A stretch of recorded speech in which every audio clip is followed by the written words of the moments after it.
Good morning all of you. I am Anil Kumar. आज मैं आप लोग को क्लास 9 का मोशन चैप्टर पढ़ाने जा रहा हूँ। मोशन चैप्टर में हम लोग को पढ़ना है, फिजिक्स का लेसन है। इसमें कहता है कि in everyday life we see some object at rest and others in motion. हम लोग के प्रतिदिन के जीवन में हम लोग कुछ वस्तुओं को रेस्ट में देखते हैं, जबकि दूसरे को मोशन में देखते हैं। Bird fly, fish swim, blood flow through veins and artery and car moves. चिड़िया उड़ती है और मछली तैरती है, ब्लड फ्लो करता है वेन्स और आर्टरी में, और कार मूव करता है। ये सारी चीज़ें हम लोग देखते हैं।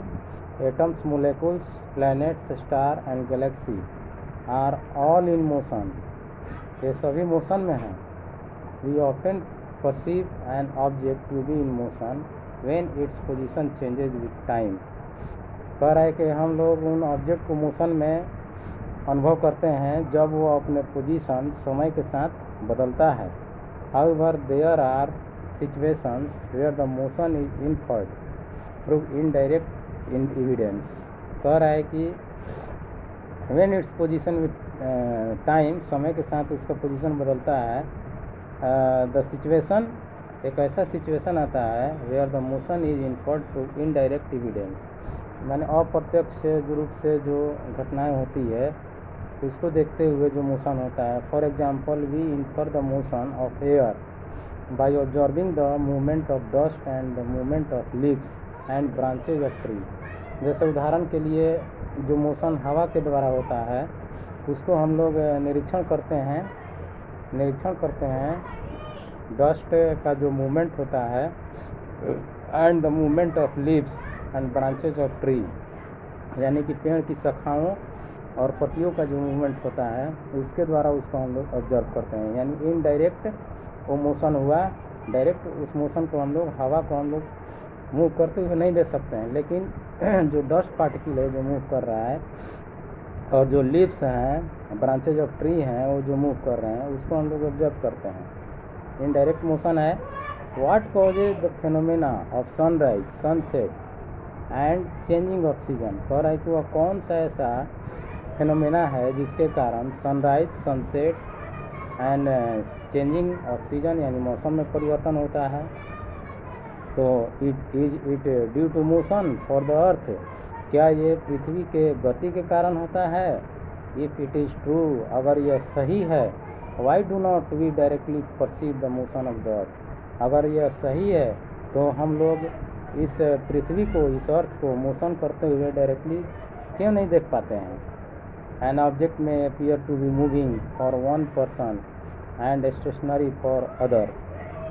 एक ऑब्जेक्ट जो है मूव करता हुआ मालूम पड़ता है एक व्यक्ति को और दूसरे की तुलना में, जो कि स्टेशनरी है, रुका हुआ है, रेस्ट में है। For the passenger in a moving बस, जैसे मूविंग बस में जो पैसेंजर है, the road side tree appears to be moving backward। Road के बगल में जितने भी पेड़ होते हैं पीछे की ओर मूव करते हुए मालूम पड़ते हैं। A person standing on the road side perceive the bus along with the passenger moving. और एक व्यक्ति जो कि रोड के किनारे खड़ा है वो बस में यात्रियों को और बस को मूव करते हुए देखता है।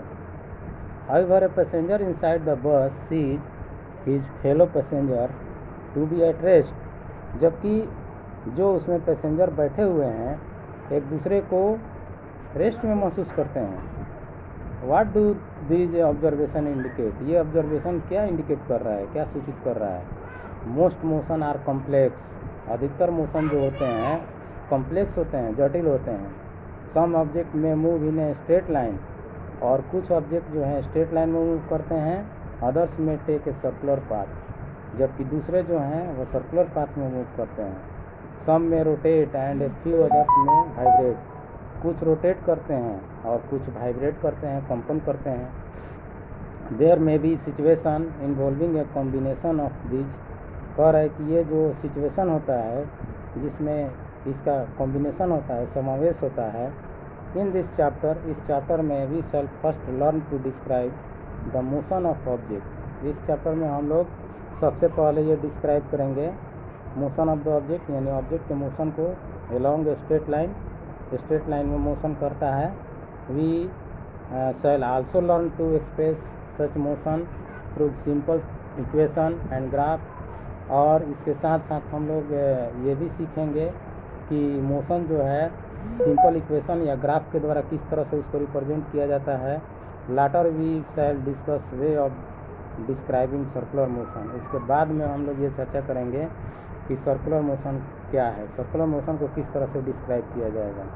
तो यहाँ पर एक्टिविटी दिया हुआ है, discuss whether the walls of your classroom are at rest और इन मोशन। ये चर्चा करना है कि तुम्हारे क्लासरूम का जो दीवार है वह रेस्ट में है या मोशन में।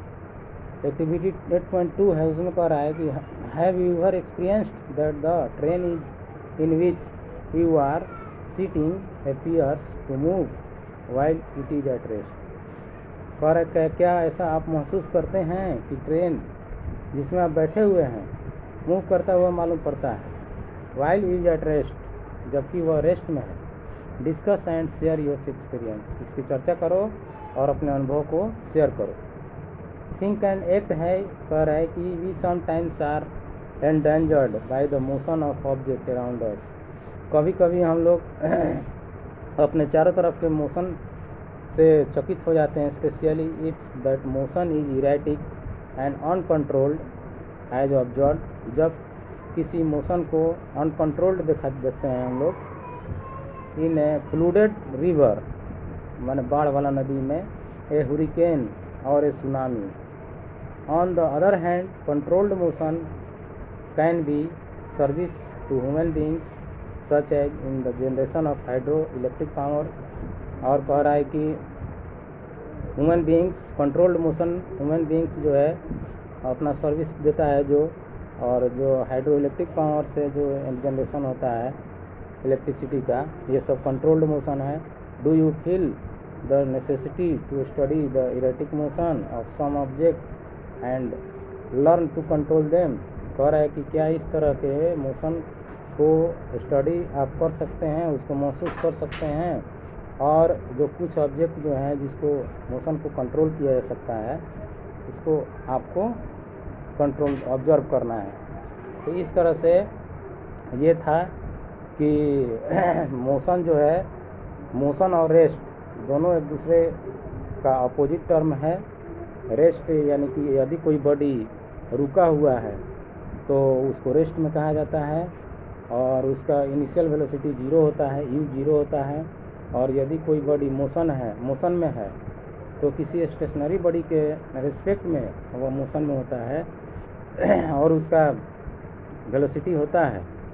तो इस तरह से हम लोग देख रहे हैं कि इस चैप्टर में, मोशन चैप्टर में, जो हमारा इंट्रोडक्शन था ये, कि जितने भी चीज़ उड़ते हैं या चलते हैं तो वो मोशन में कहे जाते हैं, और जो बॉडी रेस्ट में रहता है उसको स्टेशनरी बॉडी कहा जाता है। और इसके साथ साथ इसमें हम लोग ये भी देखें कि बहुत सारा मोशन ऐसा होता है जो कॉम्प्लेक्स होता है, जटिल होता है। तो उसको जो स्ट्रेट लाइन में मोशन होता है और कुछ सर्कुलर पाथ पर भी मोशन होता है। तो बारी बारी से हम लोग इसको स्टडी करेंगे, सर्कुलर मोशन और स्ट्रेट लाइन मोशन। इसके बाद जो चेंजिंग इन वेदर, मौसम में जो परिवर्तन हो रहा है ये मोशन के कारण ही हो रहा है, अर्थ के मोशन के कारण होता है। लेकिन इस मोशन को हम लोग ऑब्जर्व नहीं कर सकते हैं, डायरेक्टली उसको ऑब्जर्व नहीं कर सकते हैं। हवा जो चल रहा है, हवा भी मोशन में है, उसको भी हम लोग डायरेक्टली ऑब्जर्व नहीं कर सकते हैं। इस तरह से इस चैप्टर में हम लोग को ये इंट्रोडक्शन है, इसके बारे में जानना है। Thank you.